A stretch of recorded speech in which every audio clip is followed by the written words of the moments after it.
नमस्कार विद्यार्थियों, मैं जबलपुर राइट टाउन से अक्षिता सिविल सर्विसेज एकेडमी से पहली दफा कुमार अरविंद आपके सामने मुखातिब हूं।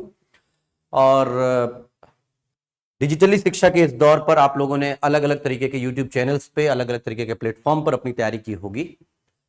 हमारा संस्थान भी इसी दिशा की ओर अग्रसर है। मैं विगत 8-10 से वर्षों से इस क्षेत्र पर कार्यरत हूं। अनेक सिविल सेवाओं की पुस्तकों का लेखन कार्य किया है।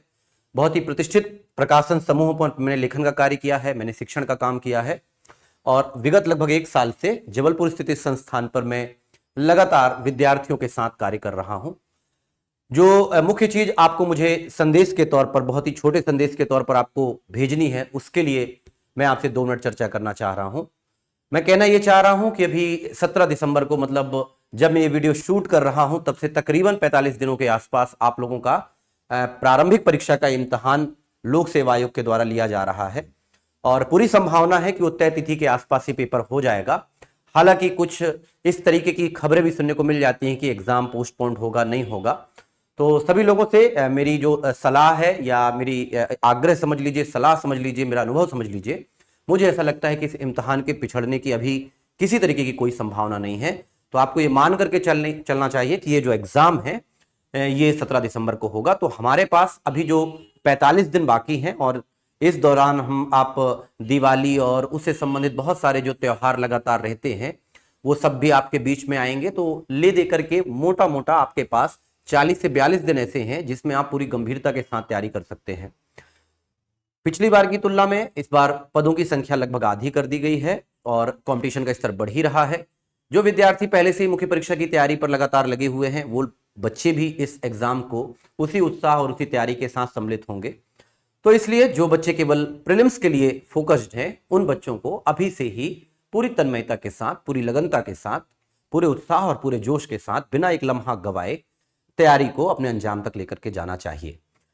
तो इसके लिए हमारे संस्थान ने हमारे ही निर्देशन में 40 से 45 दिन में किस तरीके से पाठ्यक्रम की पूरी कवरेज हो, किस तरीके से आप पूरे पाठ्यक्रम को ठीक तरीके से पढ़ें, सिलेबस के एक एक बिंदु को कैसे कवर करें। मध्य प्रदेश बहुत ही विशाल पाठ्यक्रम को अपने भीतर समाहित किया हुआ है। तो मध्य प्रदेश के इस पाठ्यक्रम को आप किस रणनीति को अपनाएं कि इसके प्रत्येक बिंदु तक पहुंच जाएं। ऐसे कौन से हिस्से हैं जिनको छोड़ना फायदेमंद होगा, और ऐसे कौन से हिस्से हैं जिसमें आप विशेषज्ञता के स्तर पर भी अगर अपने ज्ञान को बढ़ा लें तो वो आपको लाभ पहुंचाएंगे। क्या आपकी जो विद्यार्थियों के बीच में बीते 3-4 सालों में जो सबसे डरावना सेगमेंट रहा है प्रीलिम्स का, जिसमें यूनिट 7, जिसमें साइंस और टेक्नोलॉजी के, जिसमें फूड प्रोसेसिंग के, जिसमें हेल्थ के, हेल्थ पॉलिसीज के, और इसके अलावा फिजिक्स और केमिस्ट्री की जो जनरल थ्योरीज हैं, जनरल लॉज हैं, इसको लेकर के एक बहुत ही वृहद सिलेबस है, जिससे आमतौर पर विद्यार्थियों के प्रश्न जो हैं वो 60 से 70% गलत हो जाते हैं। तो किस तरीके से उसका बचाव हो, किस तरीके से जो यूनिट 10 का आयोग वाला हिस्सा है उसमें क्या ऐसा किया जाए कि आप में उसमें 100% स्कोर कर पाए। क्योंकि जो बच्चे पहले से इस यूनिट को तैयार किए हुए हैं, नए बच्चे आखिर कहां पर इस यूनिट पे अपनी कमांड पैदा कर सकते हैं, और यहां से गलत होने वाले जो संभावित 2 से 3 सवाल हैं, माफ कीजिएगा आशंकित जो 2-3 सवाल हैं, उनसे किस तरीके से बचा जा सके। यूनिट 9 की तैयारी किस तरीके से हो, किस तरीके से इंफॉर्मेशन और कंप्यूटर टेक्नोलॉजी को हम पढ़ें, आखिर कंप्यूटर के कौन से हिस्से से आयोग पेपर बनाता है, इंटरनेट कितना डीप में हम लेकर के जाएं, क्या इंटरनेट अब बेसिक लेवल का एमपीपीएससी पूछता है, या हमको इंटरनेट के एप्लीकेशन के बारे में भी अब गंभीर जानकारी की मांग कर रहा है आयोग। तो इस तरीके की जो ये 4 यूनिट हैं, और इसके अलावा जो ट्रेडिशनल हिस्सा है, जो परंपरागत विषय हैं, जिनको हम इतिहास, भूगोल, राज्य व्यवस्था और अर्थव्यवस्था कहते हैं, हम सामान्य विज्ञान कहते हैं, तो किस तरीके से इन सभी चीजों को हम 40 दिन में एक दिशा में सही रणनीति के साथ, पूरे विश्वास के साथ ऐसी क्या तैयारी करें कि 17 दिसंबर के एग्जाम का परिणाम आपके पक्ष में हो। इसके लिए मैं आज से ठीक 2 दिनों के बाद एक रणनीति साझा करूंगा, जिसमें करीब 30 से 40 मिनट की एक संक्षिप्त चर्चा में मैं आपके साथ रूबरू होऊंगा, और मैं आपको बताने का प्रयास करूंगा कि इन 40 दिनों में आपकी अप्रोच क्या होनी चाहिए। तो चूंकि ये बहुत सारे YouTube चैनल्स, बहुत सारे ऐसे प्लेटफॉर्म हैं जो इस तरीके का कार्य कर ही रहे हैं, वो सब लोग विशेष बधाई के पात्र हैं। मैं भी इस श्रृंखला में आपके साथ जुड़ना चाहता हूं।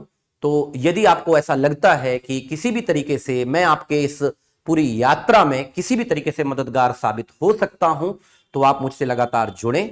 हमारे संस्थान के इसी जिस प्लेटफॉर्म पर आप देख रहे हैं, इसकी डिस्क्रिप्शन लिंक को चेक करें। उस पर आपको फोन नंबर अवेलेबल होंगे, उस पर आप डायरेक्ट हमसे कांटेक्ट करें। हमारी टीम 24/7 अपने विद्यार्थियों के लिए लगातार तत्पर रह करके कार्य कर रही है। आप लोगों से आज पहली बार मेरा इस तरीके से जुड़ाव हो रहा है तकनीक के माध्यम से, आपके YouTube चैनल से। मैं आपको विश्वास दिलाता हूं कि इस पूरी यात्रा में यदि आपका और हमारा जुड़ाव रहेगा तो आप पाएंगे कि आप सफलता के काफी करीब पहुंच रहे हैं। यह केवल मेरा विश्वास है। मुझे पहली दफा सुनने के लिए आपका बहुत सारा आभार। आप मेरे से जुड़ते रहिए, पढ़ते रहिए, सफलता के आयाम गढ़ते रहिए। बहुत शुक्रिया आपका।